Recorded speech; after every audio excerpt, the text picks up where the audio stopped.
And a little further ahead from the supermarket we just visited, there's this building that we don't know what it is. I see the party's logo, so I imagine it's like the party's headquarters, but also the building looks kind of Russian. Look at the statue on the very top. No way, look at this. If I'm right, that means without an army, there's no security. I think this must be a military base.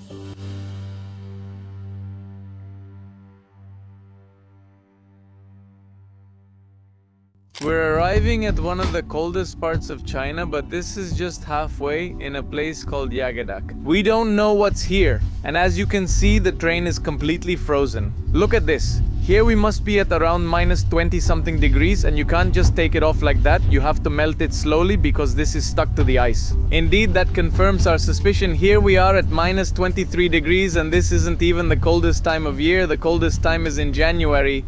The lows are minus 26 this week, and that's with sunny weather. We'll see how it feels once we go outside. Oh, the street is frozen. No, if you don't get off at a big train station, we literally got off between the train tracks. Wow, look, we've never been at a station where you get off like this and all the tracks are frozen. Look at the train's engine, it's completely frozen, it's carrying a giant block of ice there. I don't know how they managed to operate the train in these temperatures. We were really hot on the train and the cold is cumulative. You shouldn't let it start getting in anywhere because then you're really in trouble. And I've learned it the hard way. At first you feel like nothing's happening, but the next thing you know, you're like a popsicle. And we're in such a remote place that there are no escalators here. You have to carry your suitcase however you can to the other side.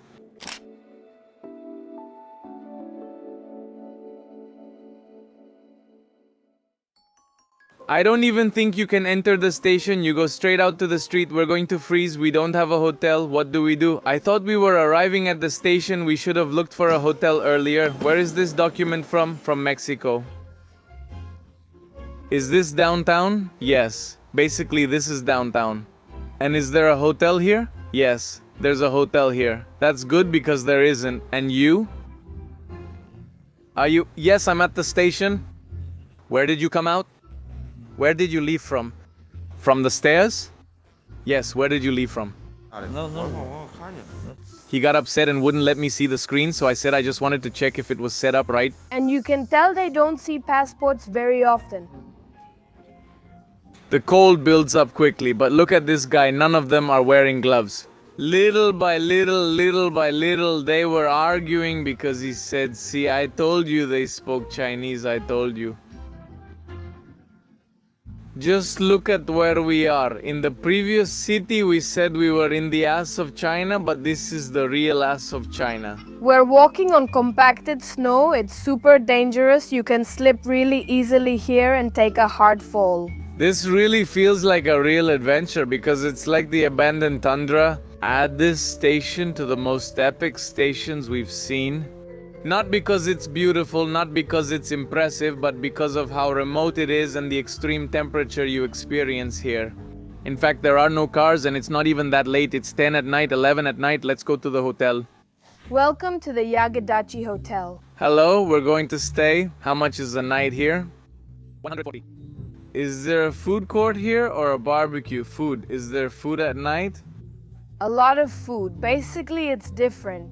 No, there's nothing to eat. Everything is already closed. It's not early, but in Shenzhen, in any city, there would be a lot of food stalls. But look where it is. We live here. It's at the southern tip. By car, it would be 41 hours and 40 minutes, and we are 3,869 kilometers from home. Almost to the border with Russia, and our final point is here, right at the border. At the end of this trip, we will have crossed China from end to end. From the extreme southern tip to the extreme northern tip. Well, this is the hallway where our room is. It looks like a haunted hotel. I hope it's not a love hotel. Whoa.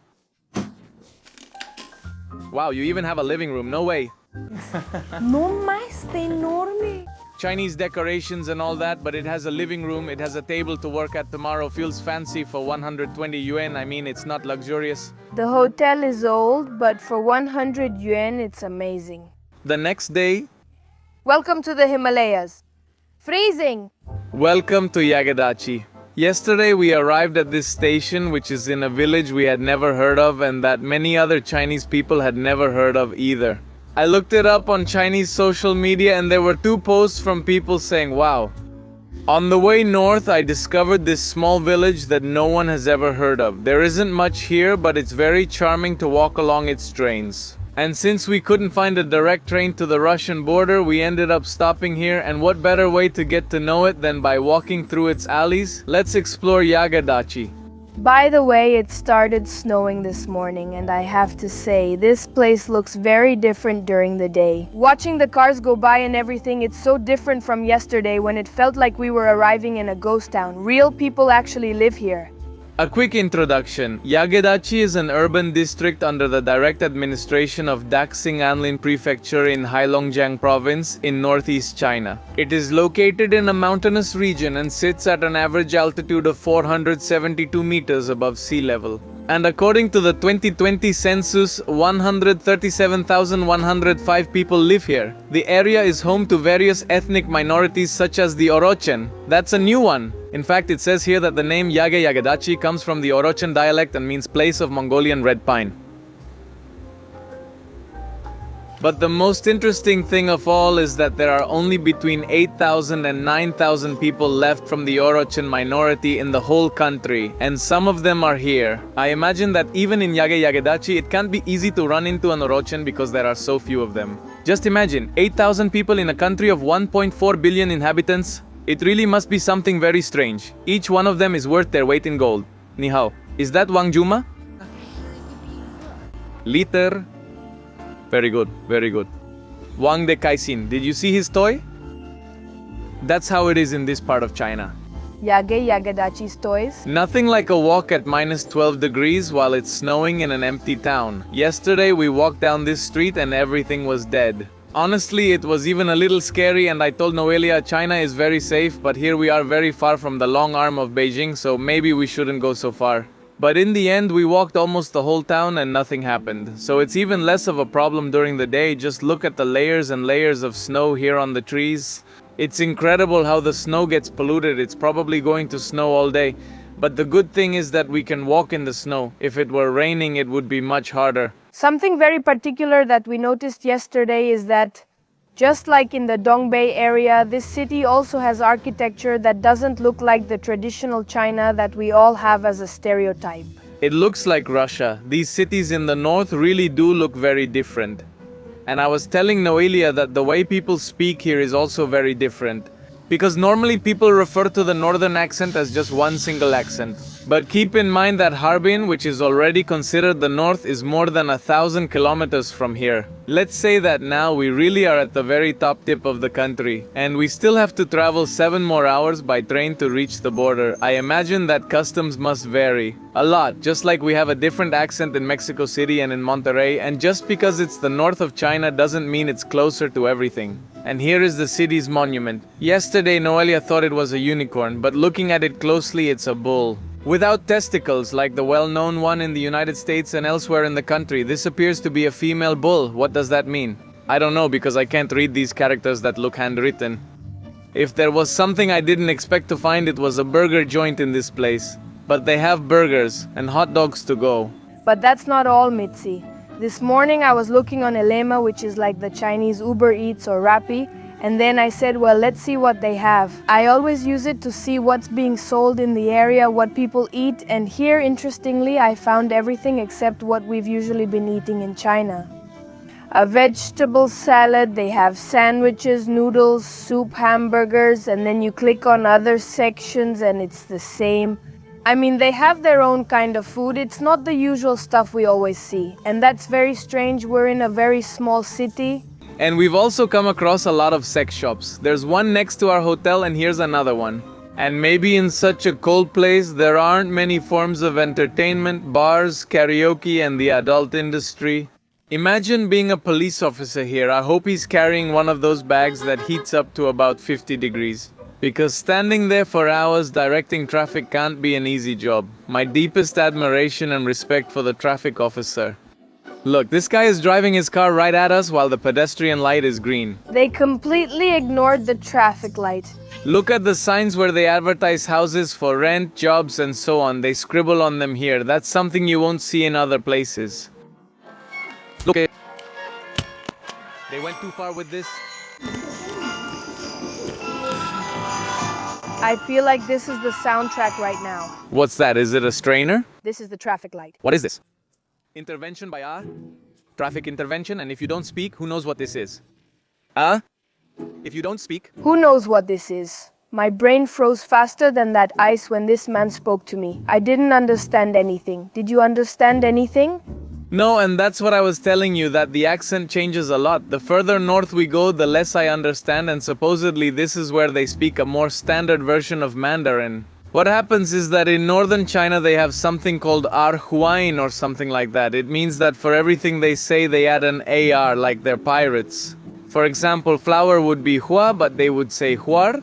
I don't know how to use it because we live in the south, so I wouldn't know when it's right to say it and when it's not, because it seems pretty ambiguous, but it makes understanding Chinese really complicated if you're not used to it, very difficult. It's like hearing a really thick rural accent, and I think the same thing happens to me in Spanish.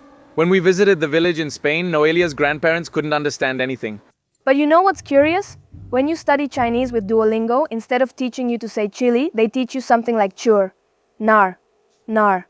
Yeah, look. Narzai narze shishenme ni hao tang hulu bing tang hulu, right? But you just said tang hulu. Okay, is there sugar?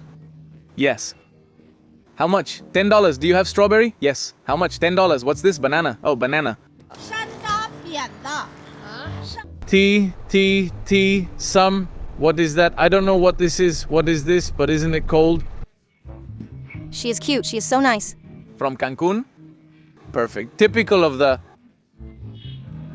No, there are no beans. But how do you keep it from turning into beans? It's ready. When it's ready, it turns into beans. Because I suppose if I put it here, it soon turns into beans. It's ready. It turns into beans. That's right. That's right. This is delicious. Your clothes are very nice. Where are they from? I bought here. I've noticed many people in the Northwest have this, right? Isn't that beans? Not beans? Yes. It's not beans. No beans. For me, it's very much beans. Well, do you recommend that we go eat? We still haven't eaten beans. But on the highways, it's all beans. Yes. Okay, what if we eat? Let's play, but there's nothing to play with. There's nothing to play with? Aren't we eating beans? There aren't any beans. There's nothing to play with. I'm fine. I'm all good. Thank you. Okay. Major, thank you. Thank you very much. It seems like life happens underground here too, because I see that many shopping centers are below ground. And in one of the most remote towns in the world, we found Mexican, a bag store. And also the logo, speaking of stereotypes. Hey, well, they have nice bags. All over the city we've come across piles that look like rubble. But actually it's ice. Several times a day they have to remove the snow that accumulates on the street. And then they pile it up, which looks like rubble because it turns black, but actually it's all ice and it looks really dirty. So cities this cold look dirty, when in reality they don't have any other choice. I think people confuse the snow debris with trash, so they end up piling all their garbage there. Something you don't see in other parts of China is a ham and sausage shop. Here they have hams like the ones from Spain, sausages and more. And we also passed by some restaurants where the typical food is soup with sausages, as if you were in Russia. Let's see, let's take a look. They have Russian characters, did you see? Are the specialty dishes here also sausages, did you see? Are these kinds of spices also from Chan Chan? Poor owner of this car. I imagine they don't plan to move it anytime soon because it's already buried in the mountain of snow. Another benefit of living here is that you don't need a refrigerator. Anything you want to keep cold, just put it outside and it'll be perfectly fine for several days. There's no problem at all.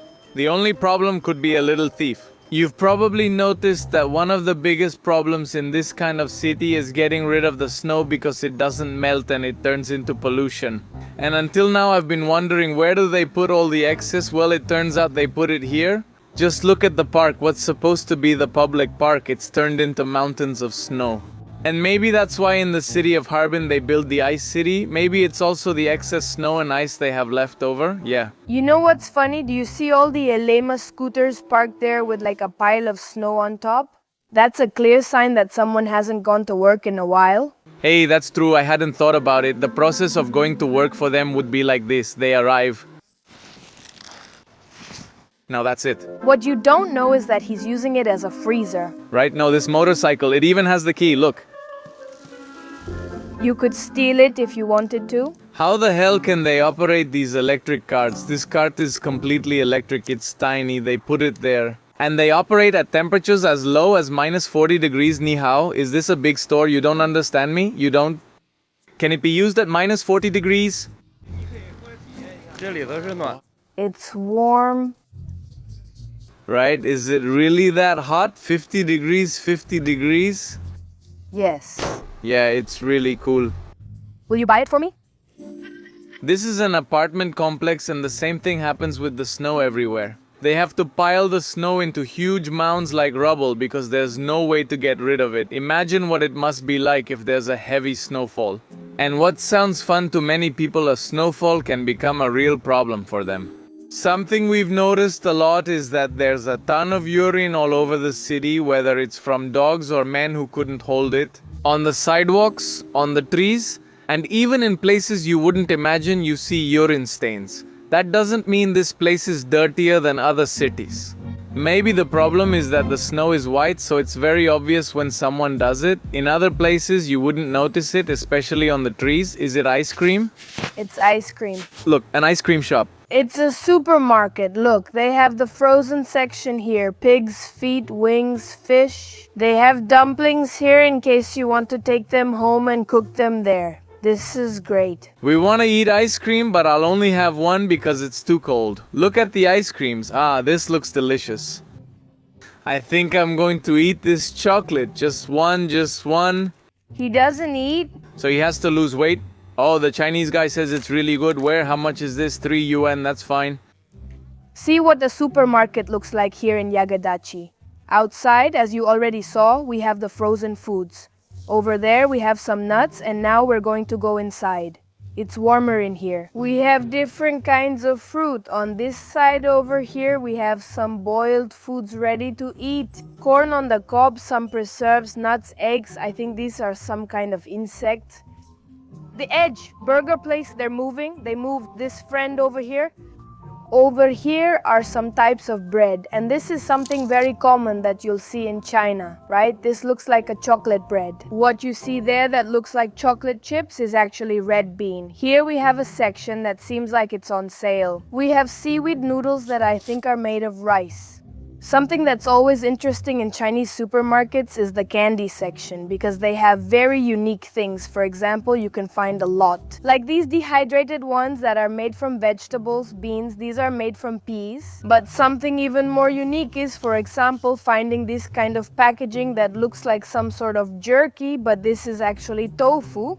This is also something unique that I had never seen before coming to China. It's simply the root of the lotus flower. It's really delicious. It's one of my favorite foods to eat in China. And of course, we also have the packaged eggs section. There are all kinds of sizes, colors from different animals, flavors, marinated in whatever you can imagine. And here we enter the iconic Chinese soup aisle, where we have all kinds. And one of the Chinese instant soups that you won't find in your countries is precisely the hot pot. And it's so famous that of course they had to turn it into an instant meal too. Instant food is so lucrative in China. And even Haidilao, which is a very important hot pot restaurant chain and very famous for its service, sells its own instant noodles in the supermarket. And a little further ahead from the supermarket we just visited, there's this building that we don't know what it is. I see the party's logo. I imagine it's like the party's headquarters, but also the building looks kind of Russian. Look at the statue on top. But why is it in front of a karaoke bar that's like the town's nightclub? And right here in front there's a park that has a compass, as if this were the northernmost part of China. This really is a winter wonderland, Noelia. Look, what a beautiful view. This view is proof that even in the smallest town or city you can find very beautiful and interesting places. Here we really need to play Christmas music.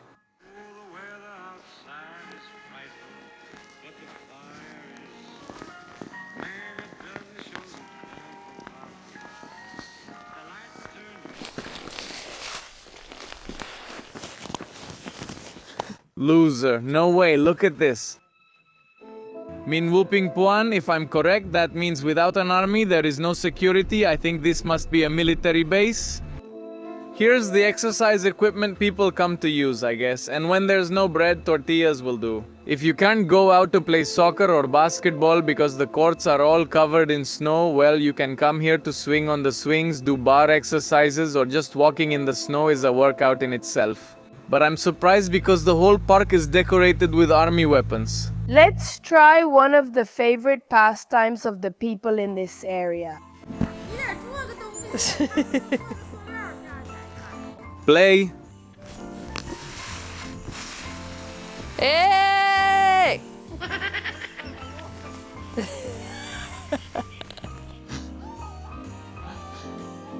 We're leaving this park now and look at all the people here clearing snow here. Yeah, it's crazy. Wow. Yeah, I know.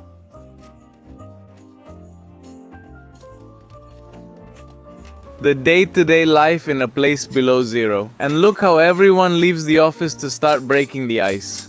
It must be like everyone at 1 in the afternoon goes out to break ice. Hello? Has this reached 10 people? No, never. Now there are a lot more. What are they doing? Cleaning the snow. I loved how all the neighbors get together to clean the snow. It's the weekend hangout, isn't it?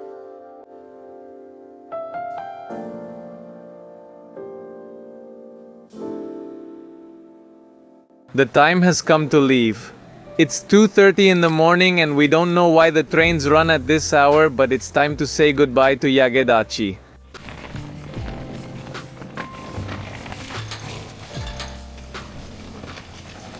Hey, there aren't even any screens here. Yeah, I see them now.